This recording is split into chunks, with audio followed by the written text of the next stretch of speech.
Assalamualaikum warahmatullahi wabarakatuh. Salam guru penggerak. Saya Fitri Hermawati, calon guru penggerak angkatan 11 Kota Makassar. Demonstrasi kontekstual pemikiran filosofis Ki Hajar Dewantara. Berikut animasi gambaran pemikiran Ki Hajar Dewantara. Anak-anak, tugasnya di rumah adalah membuat pidato, ditulis di buku tulis sebanyak 1 halaman ya. Ibu, tugasnya harus ditulis di buku tulis ya, Bu? Ibu, pidatonya boleh dalam bentuk rekaman suara atau video? Kalau diketik lalu di-print boleh tidak, Bu? Tadi kan sudah Ibu perintahkan untuk ditulis di buku tulis. Yang mengerjakan selain dari yang Ibu perintahkan, Ibu tidak periksa ya. Baik, Bu. Siap laksanakan, Bu. Baik, Bu. Siang Bu Fitri, tadi waktu saya melewati kelas ibu kok kedengarannya ramai sekali ya? Siang Pak Urfan, itu tadi anak-anak dikasih tugas malah banyak maunya. Maksudnya bagaimana, Bu? Tadi saya suruh mereka kerjakan tugasnya di buku tulis, tapi ada yang minta di print, ada juga yang mau kumpul dalam bentuk rekaman, Pak. Oh begitu ya Bu, kenapa ibu tidak memberikan kebebasan kepada anak-anak untuk mengerjakan tugas sesuai minat dan kemampuannya saja, Bu? Loh, kan di sini kita itu seorang guru, seharusnya mereka mengikuti saja apa yang kita perintahkan, Pak. Maaf ya Bu Fitri, menurut Ki Hajar Dewantara, pendidikan itu harus menganut asas kemerdekaan. Oh begitu ya, Pak. Boleh Bapak jelaskan lebih rinci mengenai hal ini kepada saya? Tentu Bu, jadi berdasarkan yang saya pahami dari pemikiran Ki Hajar Dewantara, kita sebagai guru harus lebih menghargai setiap karakteristik belajar siswa. Mereka terlahir berbeda dan memiliki keunikannya masing-masing. Selain itu, kita perlu memberikan kemerdekaan bagi siswa kita dalam belajar dan memberikan kebebasan kepada anak untuk menyelesaikan tugasnya sesuai dengan minat, bakat, dan kreativitasnya masing-masing. Maaf Pak, bukankah hal itu dapat membuat anak berbuat semaunya ya?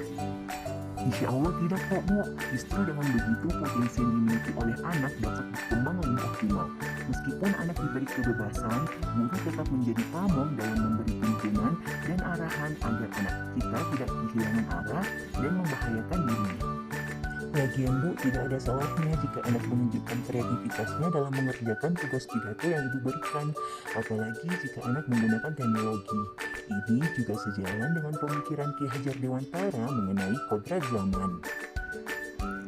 Kodrat zaman itu maksudnya bagaimana Pak? Begini Bu, menurut Ki Hajar Dewantara dalam melaksanakan pembelajaran, kita harus mempertimbangkan kodrat alam dan kodrat zaman dari peserta didik kita. Kodrat alam adalah kondisi alam murid kita berada, sedangkan kodrat zaman artinya kita harus menyesuaikan dengan kondisi zaman anak kita berada. Nah, setahu saya Bu, teknologi ini salah satu keterampilan yang harus dikuasai anak di abad ke-21 ini loh. Oh begitu ya Pak, sepertinya pemikiran Ki Hajar Dewantara tentang pendidikan ini sangat menarik sekali ya. Betul Bu, saya juga sangat tertarik mendalam pemikiran-pemikiran Ki Hajar Dewantara terkait pendidikan. Iya, terima kasih ya Pak Urfan atas pencerahannya.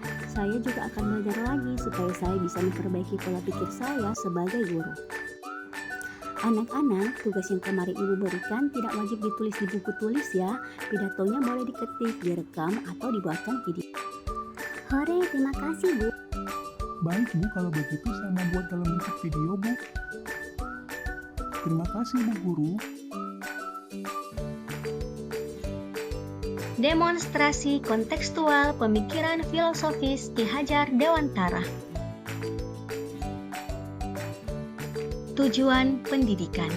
Menurut Ki Hajar Dewantara, tujuan pendidikan yaitu menuntun segala kodrat yang ada pada anak-anak agar mereka dapat mencapai keselamatan dan kebahagiaan yang setinggi-tingginya, baik sebagai manusia maupun sebagai anggota masyarakat. Dalam hal menuntun pertumbuhan kodrat anak, Ki Hajar Dewantara mengibaratkan peran guru seperti seorang petani atau tukang kebun.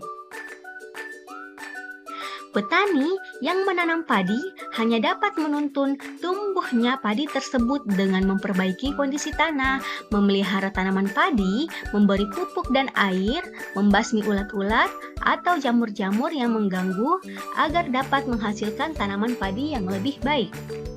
Akan tetapi, tidak dapat mengganti kodrat padi tersebut. Petani tidak bisa memaksakan kehendaknya agar bibit padi yang ditanam tumbuh menjadi jagung atau tanaman lainnya. Demikian pula dengan guru. Guru perlu menyadari bahwa setiap anak sudah memiliki sifat bawaan atau karakternya masing-masing. Sehingga yang perlu dilakukan adalah menghormati dan memperlakukan anak dengan sebaik-baiknya sesuai kodratnya. Kita tidak bisa menghapus kodrat atau sifat dasar anak. Yang bisa dilakukan adalah menuntun dan membimbing mereka agar dapat menebalkan sifat-sifat baiknya sehingga sifat-sifat buruknya dapat tersamarkan. Kodrat alam dan kodrat zaman.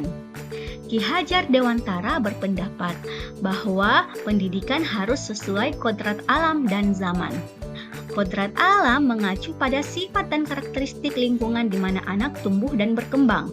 Pendidikan yang memperhatikan kodrat alam diharapkan mampu memberikan dukungan yang sesuai dengan konteks lingkungan tersebut, sehingga anak-anak dapat mengembangkan potensi mereka secara optimal. Kodrat zaman merujuk pada karakteristik dan tuntutan era atau zaman di mana anak-anak hidup. Dengan memperhatikan kodrat zaman, pendidikan dapat lebih adaptif dan relevan dengan perkembangan zaman, sehingga anak-anak siap menghadapi tantangan masa depan. Budi pekerti. Menurut Ki Hajar Dewantara, budi pekerti atau watak atau karakter merupakan perpaduan antara gerak pikiran, perasaan, dan kehendak atau kemauan, sehingga menimbulkan tenaga. Budi pekerti juga dapat diartikan sebagai perpaduan antara cipta, kognitif, karsa afektif, sehingga menciptakan karya atau psikomotor. Budi pekerti merupakan keselarasan keseimbangan hidup antara cipta, rasa, karsa, dan karya. Keselarasan hidup anak dilatih melalui pemahaman kesadaran diri yang baik tentang kekuatan dirinya, kemudian dilatih mengelola diri agar mampu memiliki kesadaran sosial bahwa ia tidak dapat hidup sendiri dalam relasi sosialnya, sehingga ketika membuat sebuah keputusan yang bertanggung jawab dalam kemerdekaan dirinya dan kemerdekaan orang lain. Demikian pemaparan saya terkait demonstrasi kontekstual pemikiran Ki Hajar Dewantara. Terima kasih, salam guru penggerak. Wassalamualaikum warahmatullahi wabarakatuh.